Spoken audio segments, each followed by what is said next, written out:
At 8, my parents left me at a bus station. A stranger stayed, and only after he died did I learn he left me $3.8 million. My parents came back to sue me. In court, they smirked. I'll be representing myself.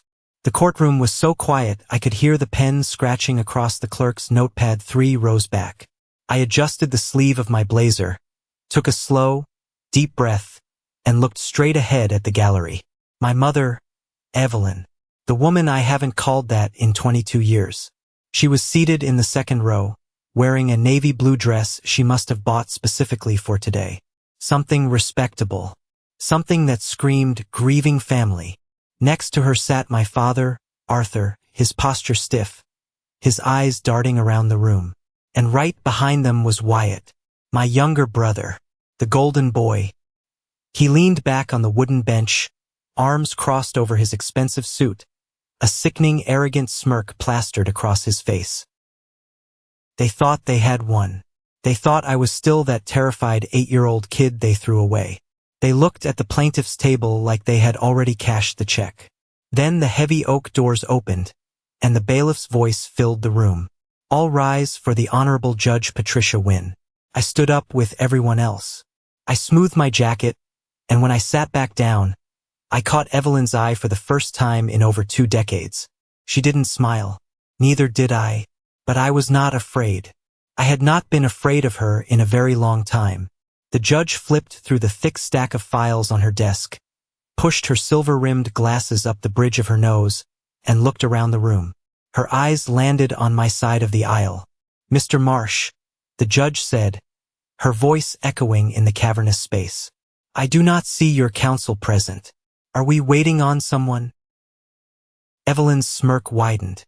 Wyatt let out a short, quiet breath that sounded like a laugh. They thought I was drowning. They thought I didn't have the means or the courage to fight a team of expensive attorneys. I stood up, buttoned my jacket, and looked directly into the judge's eyes. "No, Your Honor," I said, my voice steady, ringing out clear and hard against the wood paneling.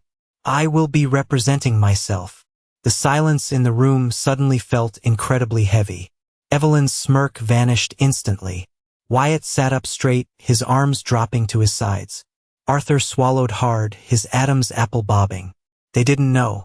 They had absolutely no idea who I had become, what I did for a living, or the absolute hellfire I was about to bring down on their heads. "Thank you for being here. Grab a warm glass of water, sit down, and listen to me tell the whole story." Let me tell you how we got to that courtroom. I was 8 years old that afternoon. My father drove us to the Greyhound station on the east side of Dayton, Ohio. It was 1994, February. That meant the sky was the color of old dishwater, a bleak, unforgiving gray that seemed to press down on the entire city. The wind howled off the concrete, cutting right through the cheap nylon zipper of my winter coat. I remember the heater in Arthur's rusted station wagon was broken, so I was already shivering by the time we pulled into the drop-off lane. My mother, Evelyn, opened the passenger door and pulled me out by the wrist. She didn't look me in the eye. She marched me through the sliding glass doors into the terminal. The air inside smelled of stale cigarette smoke, floor wax, and wet wool. She pointed to a heavy wooden bench positioned near a row of dented metal lockers. "Sit there," she instructed. Her voice was flat, devoid of any warmth or hesitation. "Wait." I sat down, my legs dangling off the edge of the wood. I asked where we were going. "Your father needs to buy the tickets," she said, looking past me toward the ticket counters. "I need to help him. He always gets confused about which window to use. It will take 10 minutes, maybe 15. She reached into her oversized purse, pulled out a crushed, generic brand granola bar, and shoved it into my frozen hands. "Eat this if you get hungry. Do not talk to strangers. Do you understand me, Matthew? Do not move from this bench." "'Kay, Mom," I said. She turned around. She walked through those front doors, got back into the rusted station wagon with Arthur, and drove away. They never came back. I sat on that wooden bench for 4 hours. I remember the exact grain of the wood beneath my hands. I remember the sound of the announcements echoing over the loudspeaker. Destinations I had never heard of: Indianapolis, St. Louis, Denver. I ate the granola bar in the first 20 minutes because my stomach was tied in knots, and eating was the only thing that gave my hands something to do. After that, I just watched the sliding glass doors. Families came and went. People dragged heavy suitcases across the scuffed linoleum. A man with a battered guitar case sat 2 benches away and fell asleep, his head resting against the cinderblock wall. An elderly woman in a thick wool coat stopped and asked me 3 different times where my parents were. 3 different times, I told her the exact same lie I was telling myself. "They're just buying tickets," I said, pointing toward the long lines at the far end of the terminal. By the 4th hour, the overhead lights flickered on, buzzing loudly. The terminal began to clear out. The sky outside the glass doors turned from gray to pitch black. My feet were numb. My throat burned. I had stopped saying they were buying tickets. I had stopped looking at the doors. The crushing, suffocating realization began to settle into my small chest. The fear of being entirely unwanted. The agonizing truth that the people who were supposed to protect me from the monsters in the dark had just left me in the dark. A woman named Deborah finally came over. She worked the information window, sitting behind thick pane glass all day answering questions from tired travelers. She had reading glasses pushed up into her frizzy hair and a dark brown coffee stain near the bottom of her employee lanyard. She sat down heavily beside me, the wooden bench groaning under her weight. She asked my name. I told her. She asked who I came with. I told her that too. I told her about the tickets and the 10 minutes. She looked at me, her eyes softening in a way that made my stomach drop. She nodded very carefully. It was the specific way adults nod when they are trying incredibly hard not to show a child that something is catastrophically wrong. "I'm going to make a phone call, sweetie," she said softly. "Would you like another granola bar while we wait?" I said yes, please. I didn't want the food. I just wanted her to stay near me. 10 minutes later, the police arrived. 2 officers with heavy utility belts and radios crackling on their shoulders walked through the doors. Then came Mrs. Higgins, a tired-looking woman from Child Services carrying a thick clipboard. They took me away in the back of a police cruiser. I stared out the window at the dark streets of Dayton, watching the streetlights bleed across the glass. They brought me to a county building. It was a world of harsh fluorescent lighting and hard plastic chairs. The smell of industrial bleach and old paperwork hit me the moment I walked in. They put me in a waiting room with a television mounted far too high in the corner, playing a cartoon with the volume muted. I sat in a blue plastic chair. I kept staring at the heavy wooden door leading to the hallway. I kept thinking Arthur and Evelyn would burst through it, frantic, apologizing, explaining the massive misunderstanding. I was 8 years old. That was the only story I knew how to tell myself to survive the night. I didn't know the system had already opened a file on me. I didn't know the word custody yet, but my custody was now the property of the state of Ohio. I spent 2 days in that building, moved from room to room, asked the same questions by different adults with tired eyes. Nobody came for me. The silence from my family was deafening. Every time a phone rang, my heart hammered against my ribs, but it was never them. I began to shrink into myself. I stopped answering questions. I built a thick, invisible wall around my mind. I decided that if I didn't care about anything, nothing could ever hurt me this badly again. It was a Thursday afternoon. I was still sitting in that sterile waiting area, waiting for Mrs. Higgins to figure out which overcrowded foster home had a spare cot for a silent 8-year-old boy. The door opened, and a man walked in. His name was Elijah Marsh. He was 53 years old, wearing a faded brown corduroy jacket with patches on the elbows. He looked around the room, mildly confused. He volunteered every other Thursday to drive elderly clients from the community center to their medical appointments. He had taken a wrong turn looking for the elevator and ended up in the Child Services waiting area instead. He stood in the doorway for a long moment. He looked at the empty reception desk. Then he looked at me. I was huddled in the corner chair, knees pulled to my chest, staring a hole into the linoleum floor. Instead of turning around and finding the elevator, Elijah walked slowly across the room. He didn't hover. He didn't give me that look of suffocating pity that everyone else in this building gave me. He just sat down in the plastic chair next to mine. He let the silence hang there for a minute.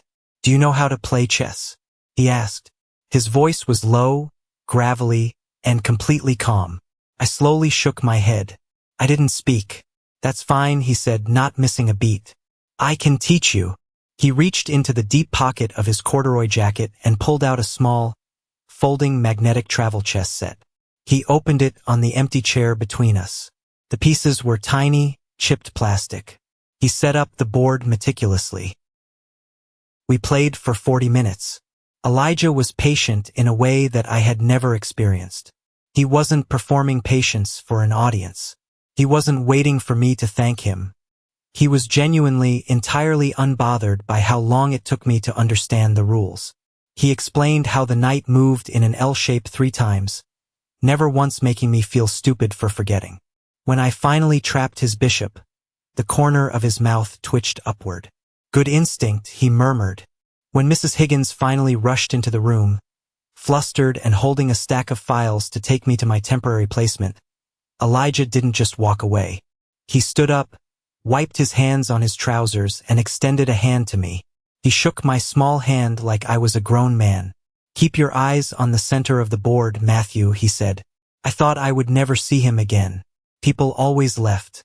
That was the fundamental rule of my universe. But 6 days later, Elijah showed up at my first foster placement. He had gone through the proper channels, filled out the mountain of background checks, and demanded visitation rights. He brought the magnetic chess set. He brought a library card he had signed up for in my name. For the first time in my life, someone had made a promise to me and actually kept it. Elijah visited me every single week for the next 8 months. He followed me through 2 different emergency placements and 1 move across county lines. During the period where I stopped speaking entirely because I had run out of words that felt safe to say out loud, he just sat with me and moved the wooden pieces across the board. He never pushed. He never demanded gratitude. When I was 9.5, he sat me down on the porch of the group home. He looked me square in the eye. "Matthew, I would like to apply to be your foster parent. I want you to come live with me, but only if you want to. Trust has to be earned. And if I haven't earned yours yet, I understand." I said yes before he could finish the sentence. I moved into his house on a crisp Saturday in October. It was a modest, cream-colored colonial on a quiet, tree-lined street in Centerville. The moment I walked through the door, the smell of cedar wood, old paperbacks, and baking bread enveloped me. Every surface in the house had something interesting on it. A half-finished crossword puzzle, a stack of history books, a coffee mug with a chipped rim. He showed me my room. It had a blue quilt and a lamp shaped like a lighthouse. "It's yours," he said. "Change whatever you want." I never changed a thing. Elijah raised me. He didn't just house me, he taught me how to live. He lived on what I assumed was a very modest salary. He drove a 12-year-old Subaru with a dent in the bumper. He bought his clothes from the sale rack. He fixed the plumbing himself when the pipes leaked. But he made sure I had everything I needed. When I graduated high school, I expected to take out massive loans. Instead, Elijah sat me down at the kitchen table and handed me a folder. He had quietly funded a college fund for me. He paid for my undergraduate degree without mentioning it was a sacrifice. He paid for law school without acting like it was extraordinary. I became a lawyer, specifically, a family law attorney. I took cases representing kids caught in the crossfire of vicious custody battles. I worked my way up, secured a major promotion at a high-end firm in Columbus, and eventually went out on my own to start my own practice. Elijah was there for all of it. He sat in the 3rd row at my law school graduation, clapping in that contained, sincere way of his. When I was 31, Elijah's health began to fail.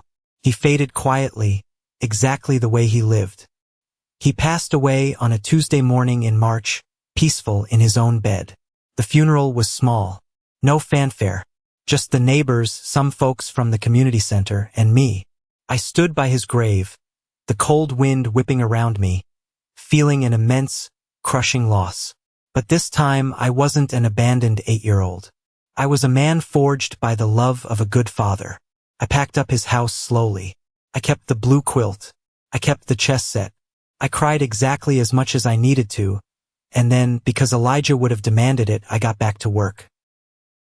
A week after I packed away the last of Elijah's books, I received a phone call from an attorney named Richard. He handled estate law and told me Elijah had named me as the sole executor and beneficiary of his will. I scheduled a meeting at his office downtown, expecting to sign over a small savings account, maybe the deed to the cream-colored colonial, and close out the final chapter of my father's life. Richard's office was oak-paneled and smelled faintly of expensive leather. He slid a thick, bound folder across the polished desk. Elijah was a very private man, Matthew, Richard said, lacing his fingers together. He gave me strict instructions not to discuss the details of his portfolio with you until he had passed. I frowned, opening the folder. Portfolio? Elijah had a pension and a savings account. Richard offered a small, knowing smile. Elijah Marsh inherited a significant sum from his own father in the 1970s. He never touched the principal. He invested it in index funds, held on to commercial real estate for decades, and co-owned a small manufacturing company that was acquired by a conglomerate when you were in middle school. I stared at the numbers on the page. The columns blurred. I blinked hard, forcing my eyes to focus on the final line at the bottom of the ledger. The number was $3.8 million. My breath caught in my throat. I looked up at Richard, my mind spinning. $3.8 million. This was the man who drove a 12-year-old Subaru. The man who patched the knees of his own corduroy trousers. He had multi-generational wealth, real, substantial money, and he never said a word. He lived a life of total simplicity because he wanted to, not because he had to. He left it all to you, Richard said softly. The inheritance is entirely yours. There are no contingencies. I sat back in the heavy leather chair, the leather creaking under my weight. I didn't care about the money. I honestly didn't. What hit me, what made the tears finally spill over my eyelashes and burn down my cheeks, was the profound, absolute trust. Elijah knew exactly what he was building. He knew exactly what he possessed. And he looked at a broken, silent kid from a bus station and decided I was worthy of his entire legacy. He wanted you to have the freedom to practice law on your own terms, Richard added, handing me a tissue. I signed the paperwork. I transferred the funds. I walked out of that office feeling a heavy, beautiful responsibility pressing down on my shoulders. I was going to honor his name. I was going to make sure the Marsh legacy meant something. But I didn't know that the smell of blood in the water had already attracted the sharks. 6 weeks later, the estate was officially filed in probate court. It's a matter of public record. Anyone who knows where to look can see the filings.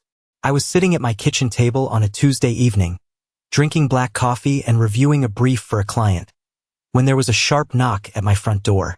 It was a courier. He handed me a thick manila envelope, asked for my signature, and walked away. The envelope was stamped, certified mail. I walked back into the kitchen, ripping the tab off the top. I pulled out a stack of legal documents. At the top of the first page, printed in bold, black letters, were the names of the plaintiffs, Arthur and Evelyn. My stomach plummeted. The coffee I had just drank turned to acid in my throat. The physical reaction was immediate and violent. My chest tightened, my vision narrowed, and for 3 agonizing seconds, I was 8 years old again, freezing on a wooden bench. I forced myself to breathe. I gripped the edge of the kitchen table until my knuckles turned stark white. I forced my lawyer brain to take over. I read the petition. My biological parents were suing me for the full amount of Elijah's estate. The legal claims were aggressively creative. They argued that as my biological next of kin, they had a prior and superseding claim to any inheritance I received. They argued that because Elijah was unmarried, the estate should revert to them as my original legal guardians of record. They claimed they had never formally consented to my adoption, and that the termination of their parental rights had been handled improperly by the state.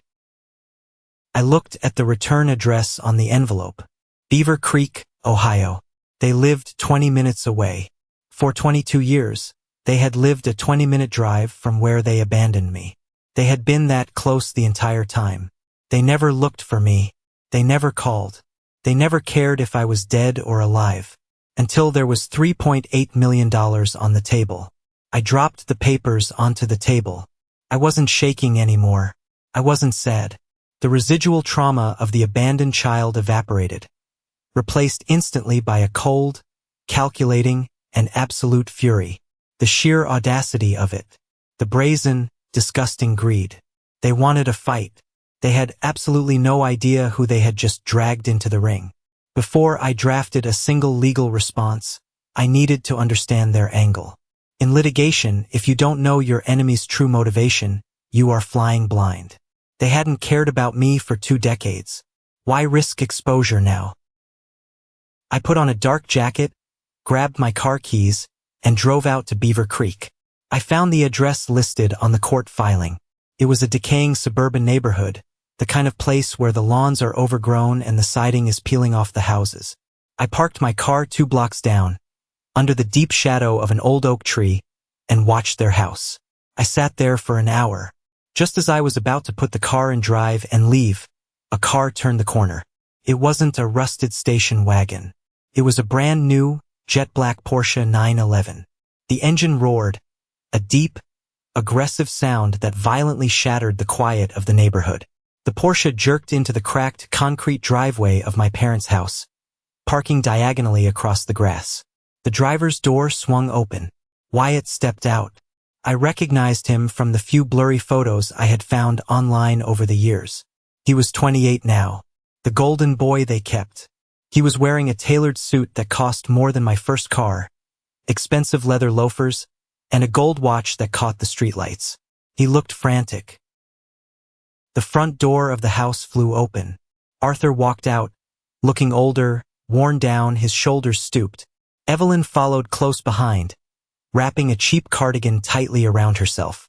"I told you not to bring that car here," Arthur hissed, his voice carrying down the quiet street. "It's a rental, old man. I needed it for a client meeting." Wyatt snapped back, slamming the Porsche door. He paced the driveway, running a hand through his perfectly styled hair. "Marcus called again today. The interest is compounding. If you don't get your hands on that money soon, they're going to break my legs, and then they're going to take the house." Evelyn rushed forward, grabbing Wyatt's arm. "We filed the papers, Wyatt. We hired the lawyer you told us to. It's his money, but he's our blood. The court will make him settle. You just have to hold Marcus off a little longer." Wyatt yanked his arm away. "He better settle. $3.8 million. Who the hell leaves that kind of cash to a stray?" I rolled my window up. I had heard enough. The picture was crystal clear. Wyatt was drowning. He had built a fake life of luxury, racked up massive debts with dangerous people, and his parents were desperate to bail out their precious son. They viewed my inheritance, Elijah's legacy, as a winning lottery ticket. They assumed I was a weak, traumatized victim who would settle out of court just to make the nightmare go away. I put the car in gear and drove away. I didn't feel anger anymore. I felt surgical. The next morning, I walked into the offices of Carter and Hayes. Carter was one of my closest colleagues in the legal field. We had gone to law school together. While I specialized in family law, Carter had built a reputation as a ruthless shark in high-net-worth divorce and estate litigation. If a billionaire wanted to hide assets from his ex-wife, he called Carter. I sat across from his massive mahogany desk and tossed the lawsuit onto his blotter. Carter picked it up, adjusted his tie, and began to read. Within 30 seconds, he scoffed. Within a minute, he actually laughed out loud. He threw the papers back onto the desk. "This is garbage, Matthew," Carter said, leaning back in his chair. "Genuinely, structurally, they have absolutely nothing. The adoption terminated all biological parental rights. They have zero legal standing to contest a will they aren't named in. Whoever drew this up is either a complete moron or they are counting on you being terrified of court. They're counting on me settling to avoid the public embarrassment," I said quietly. Carter leaned forward, his eyes narrowing. "Let me take this." I will file a motion to dismiss before lunch. I will drag their attorney in front of the judge and have him sanctioned for frivolous litigation. I'll make them pay my hourly rate just for the privilege of losing. Let me crush them for you, buddy. It was a generous offer. Carter charged $800 an hour. He was offering to obliterate my parents as a favor. I looked at the documents on the desk. I thought about the cold wind at the bus station. I thought about Wyatt standing next to that Porsche, calling me a stray. No, I said. Carter raised an eyebrow. Excuse me? I appreciate it, Carter. More than you know, I said, standing up and retrieving the file. But I am not farming this out. I'm not hiding behind a shield. Matthew, rule number 1 of law school. A lawyer who represents himself has a fool for a client. You're too close to this. It's too emotional. It's not emotional at all, I replied, my voice completely deadpan. They have been counting on me not knowing things my entire life. They relied on me being weak. If I send you to fight them, they'll think I'm still hiding. I want them to look across the aisle and see exactly who they threw away. Carter studied my face for a long moment. He didn't see a victim. He saw a predator. He slowly nodded. All right, but I'm sitting at your table during prep. You aren't doing the paperwork alone. Deal, I said. I walked out of his office. The defense was set. Now it was time to go on the offensive. I returned to my office and locked the door. I drafted the response to the court. I didn't just deny their claims. I counterclaimed. I filed for legal fees, harassment, and intentional infliction of emotional distress. I made sure the language was brutal, precise, and completely devoid of emotion. But a legal defense wasn't enough. I didn't just want to win the money. I wanted to burn their entire world to the ground. I picked up my phone and dialed a number I kept encrypted in my contacts. Sarah, I said when the line clicked open. Sarah was a private investigator. She wasn't an ex-cop with a drinking problem. She was a former forensic accountant who tracked dark money for corporate buyouts before going freelance. She was cold, methodical, and arguably the most dangerous person I knew with a laptop. Matthew, she replied. What do you need? I'm sending you 3 names. Arthur, Evelyn, and Wyatt. I need you to run a deep dive background check. Financials, debts, associates. Find out exactly who Wyatt owes money to. Easy enough. What else? I paused, looking at the chess set sitting on the corner of my desk. I picked up the Black Knight, rolling the cool wood between my fingers. I need you to go backward. Go back 22 years. Montgomery County, 1994. I need you to pull every single public and private record attached to my biological parents from the 6 months before they abandoned me to the 2 years after. Tax returns, bank statements, police logs, everything. Sarah was silent for a second. She knew my history. You think they hid something? They left an 8-year-old at a bus station, Sarah. People don't do that just because they are poor. They do that because they have a plan. I want to know what the plan was. Give me a week, she said and hung up. I set the knight back on the board. The opening gambit was played. I spent the next 11 days working my regular caseload, maintaining complete radio silence with my parents. Their lawyer sent 3 different emails offering to settle the matter privately for 40% of the estate. I deleted every single one without replying. I wanted them sweating. I wanted Wyatt's creditors breathing down his neck. I was building a trap and they were walking right into it. On the 11th day, Sarah walked into my office. It was raining outside, and her trench coat was dripping water onto my hardwood floor. She didn't say hello. She didn't offer a sympathetic smile. She walked straight to my desk, pulled a thick, yellowed manila folder out of her leather bag, and dropped it heavily right in front of me. You were right, Sarah said, pulling up a chair and crossing her arms. They didn't just abandon you. They monetized you. I stopped typing on my laptop. The room felt suddenly very cold. I reached out and opened the folder. The first document was a photocopy of a police report filed with the Montgomery County Sheriff's Department. The date in the top right corner caught my eye immediately. It was February 14th, 1994, the exact same evening they left me at the Greyhound station. I read the narrative section, typed out on an old typewriter. Reporting parties, Arthur and Evelyn, state that their son, Matthew, age 8, ran away from home at approximately 6 p.m. Parents claim they searched the neighborhood but could not locate the child. They filed a missing persons report. I whispered, the words tasting like ash in my mouth. Keep reading, Sarah said flatly. I scanned down to the description section. It detailed my height, my weight, the clothes I was wearing. And then, there was a section labeled, Additional Notes. Parents described the child as severely troubled. History of running away. History of violent outbursts and severe behavioral problems. Child is uncooperative and prone to hiding. My jaw clenched so hard my teeth ached. A violent outburst? I was a quiet kid whose biggest disciplinary issue in 3rd grade was reading a comic book under my desk during math class. They lied. They painted me as a delinquent so the police wouldn't look too hard. They gave the authorities an excuse to write me off as a runaway who didn't want to be found. They covered their tracks, I said, turning the page.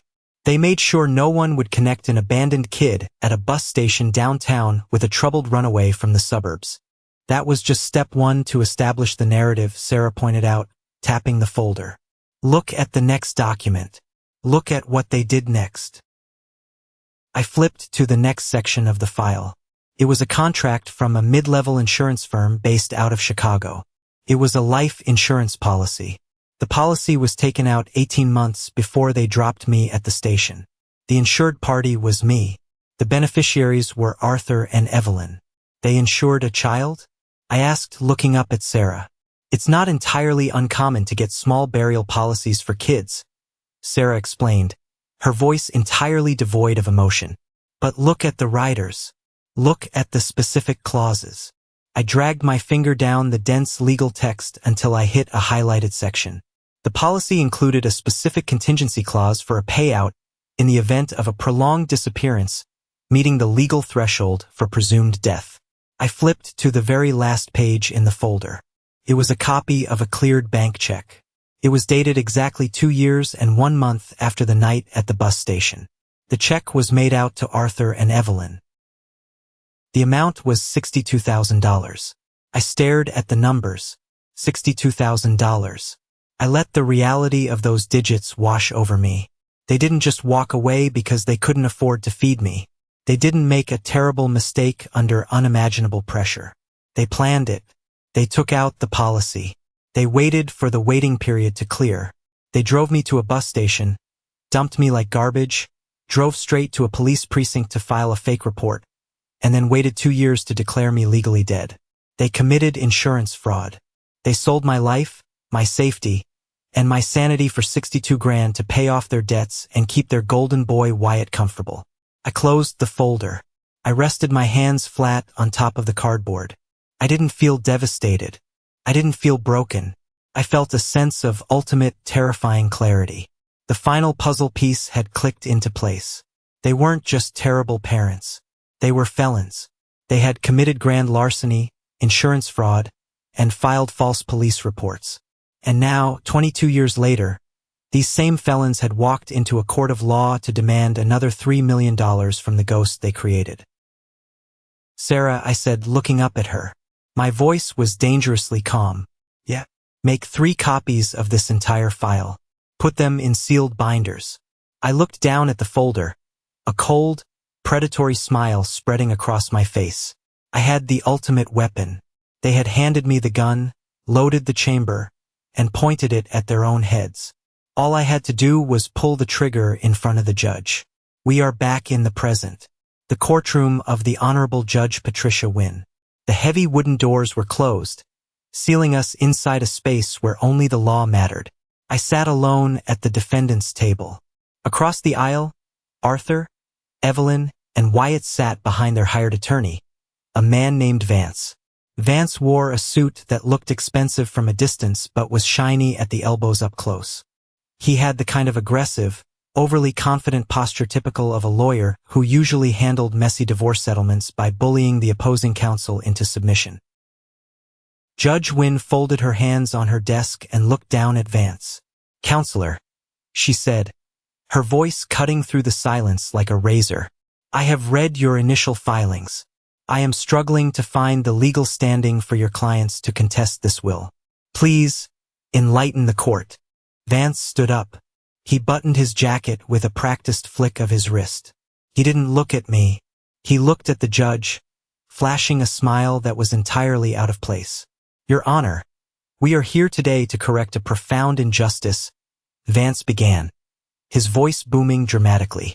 My clients, Arthur and Evelyn, are the biological parents of the defendant. They share a bond of blood, an unbreakable biological imperative. It is our assertion that the late Elijah Marsh, while serving as a guardian, circumvented standard custody protocols. Because of this, my clients maintain their status as the rightful next of kin. Therefore, the inheritance left by Mr. Marsh should rightly be placed in a trust managed by his original biological family. I listened to him speak, keeping my face completely blank. It was a masterclass in legal fiction. He was throwing emotional buzzwords at the wall, hoping something would stick. He talked about family values. He talked about the tragic separation of a child from his parents. He painted Arthur and Evelyn as grieving victims of a flawed system. Behind him, Wyatt leaned back in his chair. He crossed one leg over the other, adjusting his gold watch. He shot a glance in my direction and actually smirked. He looked like a man deciding what color boat he was going to buy with my salary. Is that the entirety of your argument, Mr. Vance? Judge Wynn asked. She did not look impressed. We believe the biological tie supersedes an adoption decree that was finalized without my client's explicit presence. Your Honor, Vance said, puffing out his chest. Judge Wynn turned her gaze to me. Mr. Marsh, your response. I stood up slowly. I didn't rush. I arranged my perfectly aligned files on the table. I looked at Vance. Then I looked at Evelyn and Arthur. They stared back, their eyes greedy, hungry, waiting for me to crack under the pressure. They still thought I was the silent 8-year-old kid who didn't know how to fight back. Your Honor, I said, my voice steady and completely devoid of emotion. Opposing counsel's argument is not just legally flawed. It is fundamentally absurd. I direct the court's attention to Exhibit A in my response brief. The official adoption decree from Montgomery County, dated October 12, 1996. I held up the document.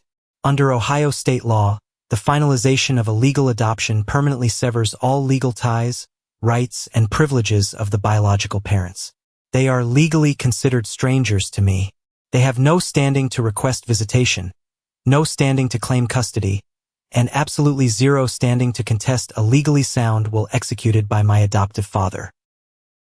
I watched Vance's confidence begin to chip away. He shifted his weight from one foot to the other. Furthermore, I continued, pacing slightly in front of my table. The assertion that they were not present for the termination of their parental rights is a matter of public record.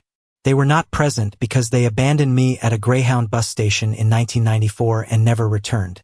The state terminated their rights due to gross neglect and abandonment. They cannot now, 22 years later, claim a legal right to a $3.8 million inheritance simply because they share my DNA. I spoke for exactly 9 minutes. I didn't raise my voice. I didn't get emotional. I used the precision and clarity that Elijah had taught me. I dismantled every single one of Vance's arguments using cold, hard statutes. I built a wall of legal precedent so thick that a tank couldn't drive through it. When I finished my rebuttal, I looked over at the plaintiff's table. Wyatt's smirk was gone. His leg was bouncing nervously under the table. Evelyn's knuckles were white as she gripped the edge of the wooden bench. Judge Wynn nodded slowly. Mr. Marsh makes a compelling, fact-based argument, Mr. Vance. Your claims appear entirely without merit. Your Honor, if I may, Vance stammered, pulling a handkerchief from his pocket and dabbing his forehead. We merely seek equitable distribution. I am not finished, Your Honor, I interrupted, my voice slicing through Vance's panic. The courtroom went dead silent. I reached down and picked up the 3 thick, sealed binders Sarah had prepared for me. I walked over to the bailiff and handed them to him. He carried one up to the judge and placed the other on the table right in front of Vance. "Your Honor," I said, standing tall in the center of the room. "The plaintiffs have filed a frivolous lawsuit in an attempt to extort money from my father's estate. But that is the least of their crimes. I have submitted into evidence a comprehensive investigative report detailing the events of February 14th, 1994. Vance opened the binder. He flipped to the first page. I watched the color rapidly drain from his face. On the night my biological parents abandoned me, they drove directly to the Montgomery County Sheriff's Department. They filed a false police report, claiming I was a troubled runaway who had fled our home. They falsified my behavioral history to ensure the police would not search aggressively."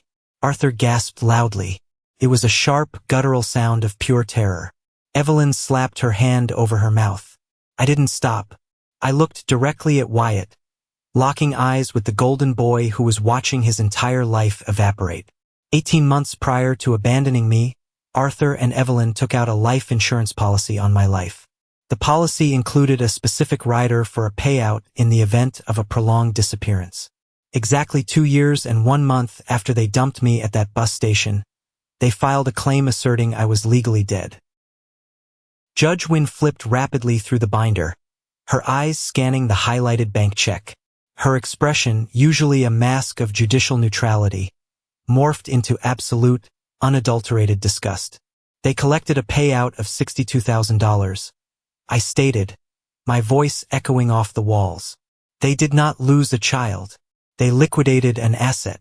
They committed felony insurance fraud, grand larceny, and filed false reports to federal and state agencies. They built their lives and funded their younger son's lifestyle on blood money. And now, they have walked into this courtroom to try and steal from the man who actually saved my life." The silence that followed was suffocating. It was the sound of a trap snapping entirely shut. Vance was hyperventilating. He looked at the documents, looked at Arthur and Evelyn, and then looked at the judge. He was a sleazy lawyer, but he wasn't stupid. He realized instantly that his clients had used him to facilitate a shakedown, and they had just exposed him to massive liability and potential disbarment. "Your Honor," Vance basically shouted, his voice cracking. He practically threw the binder down on the table, stepping away from Arthur and Evelyn like they were radioactive. "Your Honor, I had no knowledge of this. None whatsoever. These documents were never disclosed to me during discovery. My clients lied to me." "Sit down, Mr. Vance," Judge Wynn commanded, her voice like thunder. Vance collapsed into his chair, wiping his sweating face with his hands. Wyatt jumped to his feet. "This is fake," he yelled, pointing a shaking finger at me. "He forged those papers. He's just trying to keep the money."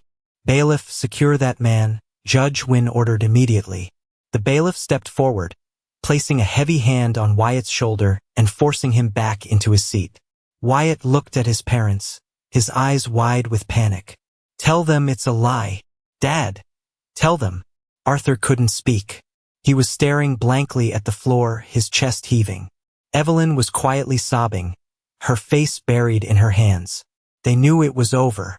Every dark secret they had buried 22 years ago was now sitting under the bright fluorescent lights of a federal courtroom.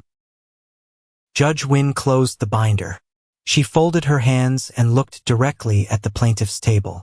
"In my 30 years on the bench, I have rarely seen a display of such profound depravity," Judge Wynn said, her voice shaking with restrained anger.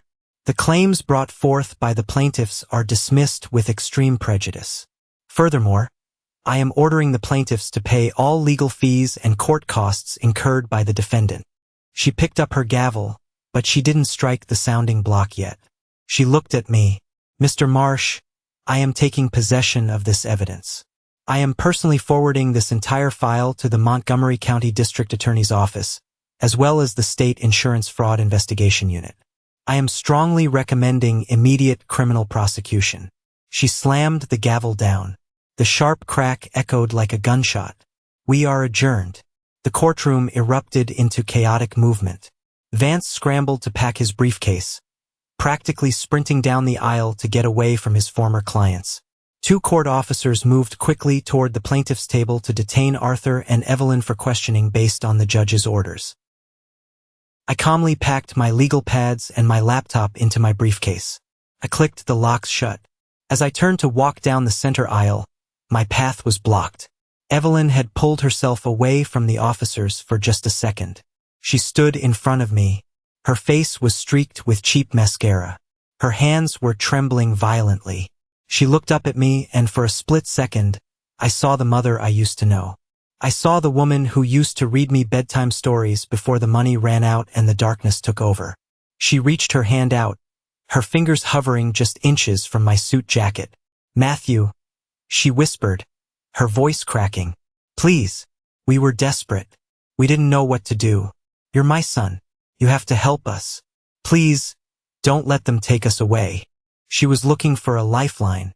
She was hoping that somewhere, buried deep inside my chest, there was still a frightened 8-year-old boy who just wanted his mother to love him. She was hoping for a moment of weakness, a drop of shared blood to save her from the consequences of her own actions. I stopped. I looked down at her. I didn't feel anger. I didn't feel hatred. I felt an overwhelming, profound emptiness. "You are mistaken," I said, my voice completely flat. "Your son is sitting right behind you." I stepped around her. I didn't look back. I walked down the long aisle, pushed open the heavy wooden doors, and stepped out into the marble hallway. I walked out of the courthouse and onto the front steps. The sky above Ohio was a brilliant, blinding blue.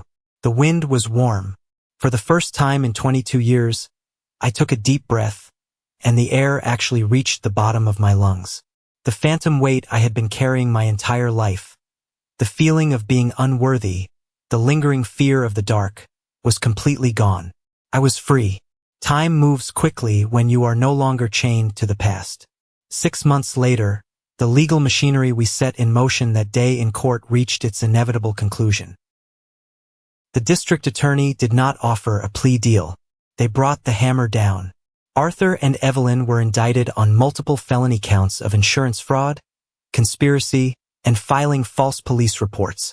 Because the crime involved the fraudulent exploitation of a minor, the judge showed absolutely no leniency during sentencing. They were both handed significant prison terms. The house in Beaver Creek was seized by the state to pay back the insurance company, along with decades of compounded interest. As for Wyatt, his world collapsed with spectacular speed.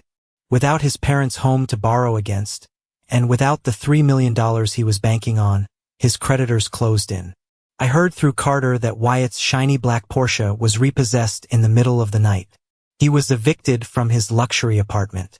For about 3 weeks, my phone rang constantly from unknown numbers. It was Wyatt, leaving increasingly frantic, desperate voicemails. He begged for a loan. He begged for a job at my firm. He cursed me, then cried, then pleaded. I never answered. I never called back. I eventually changed my number. You cannot save a man who is determined to drown, especially when he expects you to act as his raft. They made their choices. I let them live with the results. I didn't let the inheritance sit in an index fund. Elijah had given me the tools to build a life, but he also gave me the resources to build a legacy. In the spring, I filed the paperwork to establish the Elijah Marsh Foundation. I took a massive portion of the inheritance and placed it into an irrevocable trust. The foundation had one specific, unwavering mission: providing elite, pro bono legal representation to children trapped in the foster care system. I hired Carter to handle the financial structuring, finally giving him a chance to bill me his ridiculous hourly rate. We built a network of aggressive family law attorneys who stepped into custody battles, abuse hearings, and placement disputes to make sure no child was ever left undefended in a room full of tired adults. We even established a dedicated college fund program for kids who aged out of the system, giving them the same head start Elijah had given me. On the day we officially opened the foundation's office downtown, I took my first case personally. I walked into a sterile county building, navigating the same harsh fluorescent lighting and smells of floor wax I remembered from my own childhood. I walked into an interview room. Sitting at the table was a 10-year-old boy. He was clutching a ragged backpack, staring down at the scuffed linoleum floor, completely silent. I sat down in the chair across from him. I didn't push. I didn't ask him how he was feeling. I reached into my briefcase and pulled out Elijah's old, chipped magnetic travel chess set. I opened the board and placed it between us. "Do you know how to play chess?" I asked quietly. The boy slowly shook his head. "That's fine," I said, offering him a small smile. "I can teach you." I sit in my office now, looking out over the city skyline. My law firm has grown. I recently secured a promotion to senior partner, but my real work, my life's work, happens through the foundation. On the corner of my large oak desk sits that same magnetic chess set. It is permanently set up mid-game. It serves as a constant reminder of how incredibly fragile a human life is, and how easily the trajectory of that life can be altered by a single choice. Arthur and Evelyn chose a check for $62,000. They chose to protect themselves. They chose to look at a terrified 8-year-old boy and see nothing but a liability. Elijah Marsh took a wrong turn looking for an elevator. He saw a broken kid sitting in a plastic chair. He didn't have to stop. He didn't have to stay. But he pulled a chess set out of his pocket and made a different choice. He chose patience. He chose love. Blood does not make a family. Blood is just biology. Family is the people who choose to sit next to you in the dark. Family is the people who show up when there is absolutely nothing to gain. They thought they broke me at that bus station. They thought they destroyed my future. But all they did was clear the board so a real father could sit down and teach me how to win the game. Thank you for sticking around and listening to my story. I know it was a heavy journey, but getting it out into the open feels like putting down a weight I've carried for decades. I hope this resonated with you in some way. Family dynamics are rarely simple, and sometimes the hardest thing in the world is learning to walk away from the people who are supposed to protect you. Have you ever found yourself in a similar situation where you had to choose your own peace over toxic family members? If you made it all the way to the end of this video, I want you to comment the letter W below. That stands for winner. It's our secret code for the 1% Club, the group of amazing people who actually watch until the very last second. When I see that W, I'll know exactly who my true supporters are. Please hit that like button if this story meant something to you, and don't forget to follow the channel so we can keep sharing these journeys together. I appreciate you all. See you in the next one.